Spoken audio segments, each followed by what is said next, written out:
Okay, hello everybody. This is going to be Chapter 3, Defining Organizational Ethics. Let me get into our course modules here, and we will check the Chapter 3 PowerPoint and download it. So tonight we're going to do Organizational Ethics, piggybacking off of Chapter 2, which was Business Ethics.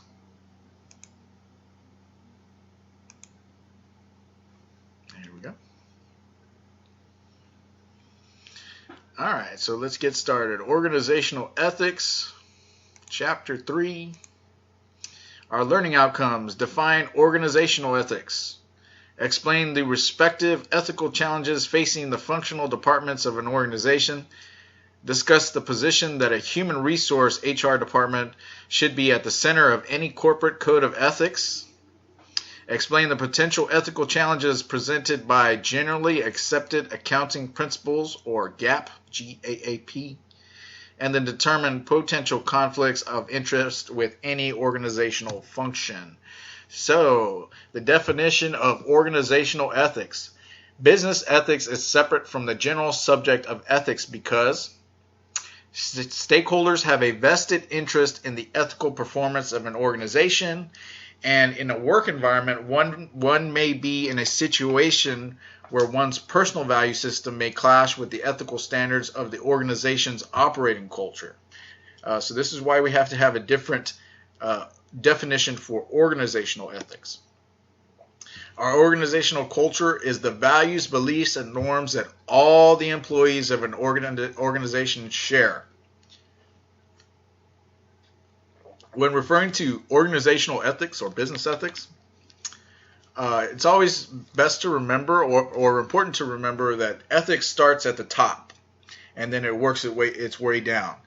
So it's going to start from the CEO or the founder of the organization, the COO, the CFO.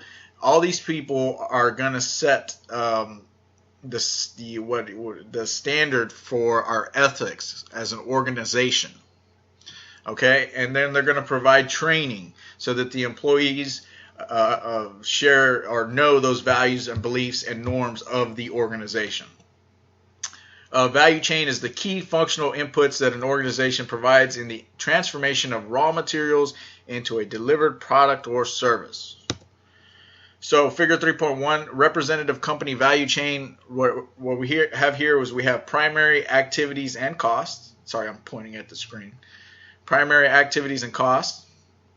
We have supply chain management, operations, distribution, sales and marketing, service, and then our profit margin is over here on the right by itself. So these are the support activities and costs. We have product R&D, research and development, technology and systems development. All this feeds into all our primary activities. Human resource management, and then general administration. All these things feed into our primary activities of the company. So this is our value chain. The ethical challenges in research and development. We have a critical commitment to the consumer and the provision of product quality, safety, and reliability. So any products or services that we shoot out to the customer, they should be quality, they should be safe, and they should be reliable. Non-compliance can lead to negative press coverage, expensive lawsuits, and the risk of bankruptcy. So we all know that negative press coverage in this day and age is not good. Somebody can get on Twitter, like Domino's, they do that pizza thing. If your pizza's all messed up, you can get on Twitter or social media, Facebook, and you can send them a message. You can take a picture of your pizza and say, hey, my pizza is horrible. It's all messed up and messy.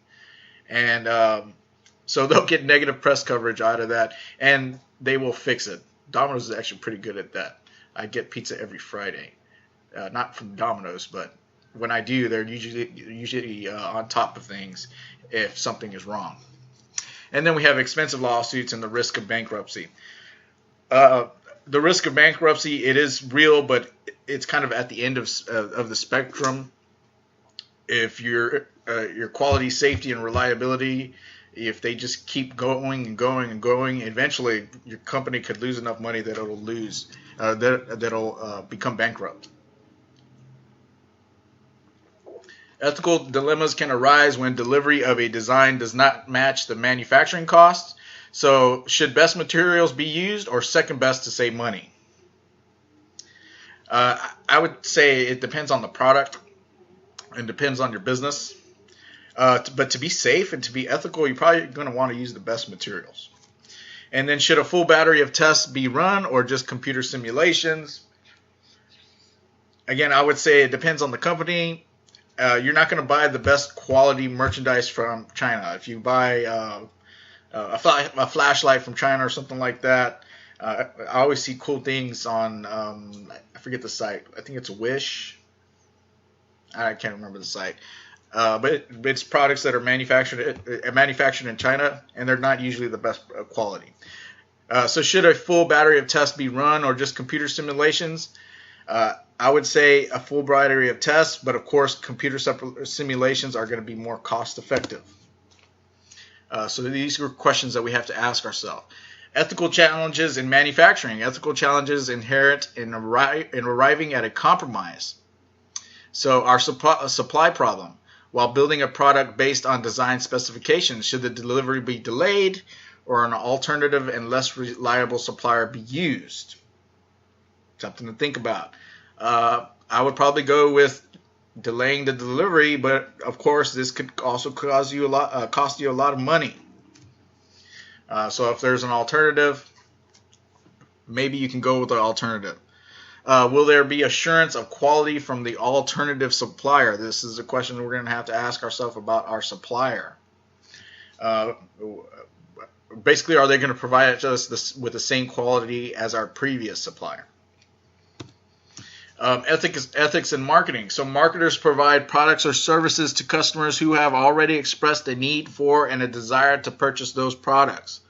So unsuspecting customers are induced to buy products they do not really need by commercials and advertisements. Interesting. So marketers emphasize customer service, and they argue that customer satisfaction justifies the methods used to achieve the outcome in spite of the misleading message. I'm sure we're all bombarded every day with marketing for products that we don't necessarily need. So is that ethical? I don't know. I think I always believe in letting the consumer set the market, set the price. Buying products you don't really need, I think that's more of a choice of the customer. But what we're asking here, is it ethical for the marketing department of a company to advertise for a product that you don't need? But we're trying to make money at the same time. So that's really an ethical dilemma that should be paid attention to. Ethical challenges in marketing. We have, I hate this word, utilitarianism versus universal ethics. So utilitarianism is the ethical choices that offer the greatest good for the greatest number of people. And then universal ethics are actions that are taken out of the duty and obligation to a purely moral ideal rather than based on the needs of the situation. Don't ask me to repeat that word. I got lucky there. Ethical challenges in marketing. The Code of Ethics adopted by the AMA, American Marketing Association, recommends the following. Do no harm, foster trust, improve customer confidence, and establish clear ethical values of honesty, responsibility, fairness, respect, openness, and citizenship.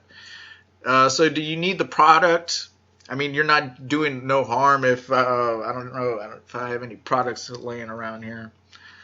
I mean, this book, I don't really need this book. But it's not doing me any harm. It has fostered trust because I use it, even though I don't really need it.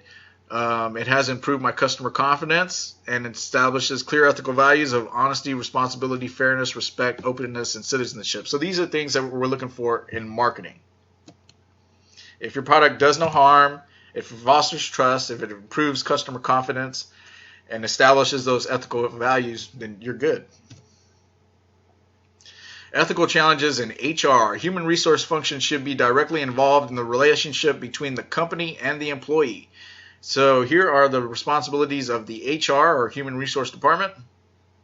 creation of the job description for the position, recruitment and selection of the right candidate for the position, orientation of the newly hired employee, efficient management of payroll and benefits for the happy and productive employee. I like how they put happy and productive in there. Documentation of periodic performance reviews, documentation of disciplinary behavior and remedial training, and the creation of a career development program for the employee. So these are all responsibilities of HR. So anytime you, especially when you fill out an application for these big corporations or big businesses like Dillard's and Macy's and Best Buy and anything like that, Subway, stuff like that, they're going to have a job description for the position. Hopefully they're recruiting the right candidate and selecting the right candidate, and hopefully that's you. You should be going through an orientation. You should have efficient management of payroll, so you should be getting paid with your benefits, released to happy and productive employees. There should be performance reviews. If you're getting hired on as a new hire, they might put you on a probation for 3 to 6 months or something like that. But you should have periodic performance reviews. It should be every 6 months, yearly. And then we need to have documentation of disciplinary behavior. Hopefully it doesn't come to that. Hopefully you don't have to be disciplined. And then the creation of career development program for the employee. The idea behind the career development program is that it gives you a path to move up in the organization. So ethical challenges in human resources continued. As a legally responsible function to prevent unethical conduct, HR should ensure that ethics is a top organizational priority. So in all these big companies and these big corporations, ethics should be a top organizational priority. Ensure that leadership selection and development process include an ethics component. Ensure that the right programs and policies are in place, and stay abreast of ethics issues. Areas in our finance function. We have financial transactions, handling flow of the money through an organization. So we have the accounting function, which keeps track of all financial transactions by documenting the credits and debits and balancing the accounts at the end of the period. And of course, we have GAAP to kind of create oversight over areas of accounting. And then we have the auditing function, which is a certification of an organization's financial statements as being accurate by an impartial third-party professional. When it comes to accounting, it is very, very important that the accounting of a business or corporation or company or organization is accurate. Internal auditors. According to the Institute of internal auditors should be grounded in professionalism, integrity, and efficiency, make objective assessments of operations, and share ideas for best practices, provide counsel for improving control processes and procedures, performance and risk management, suggest ways for reducing cost, enhancing revenues, and improving profits, and deliver competent consulting, assurance, and facilitation services. So there's all things that internal auditors do. Ethical challenges in the finance, accounting, and auditing departments. Internal employees should not falsify documents. That should be a given, but it is done. Steal money from the organization. Again, that should be a given. That should not be something that you do. Undertake any other form of fraudulent activity related to the management of an organization's finance. So basically, don't falsify documents, don't steal money, and don't engage in any fraudulent activity.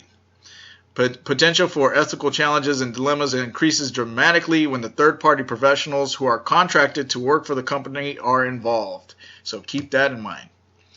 So here we have our GAAP, generally accepted accounting principles. They govern the accounting profession.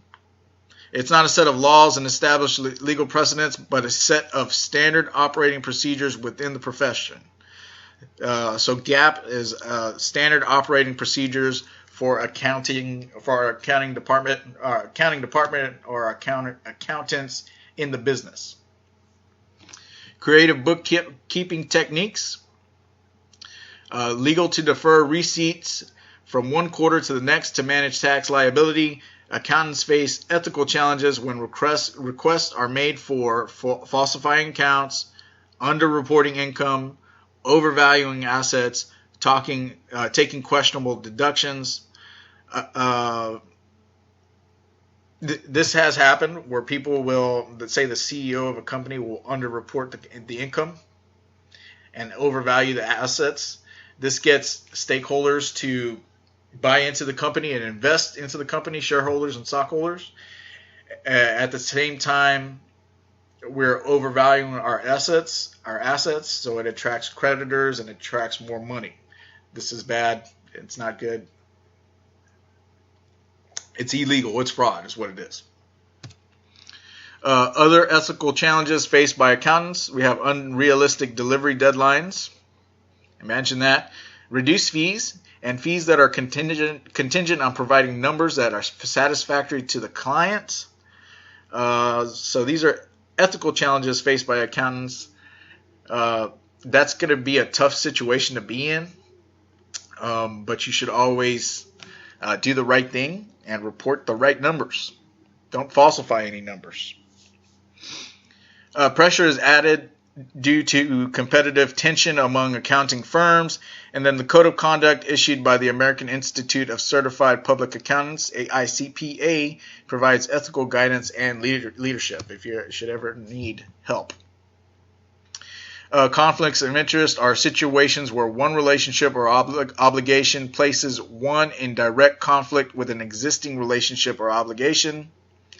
So, for instance, meeting the needs of an organization's stakeholders, selling a product that has the potential to be harmful to customers, or selling a product that has the potential to be harmful to the environment. These are all conflicts of interest. And that is our end of Chapter 3. I'll get on Chapter 4 here in a minute. Oops. So I will see you all soon. Have a good night. Thank you.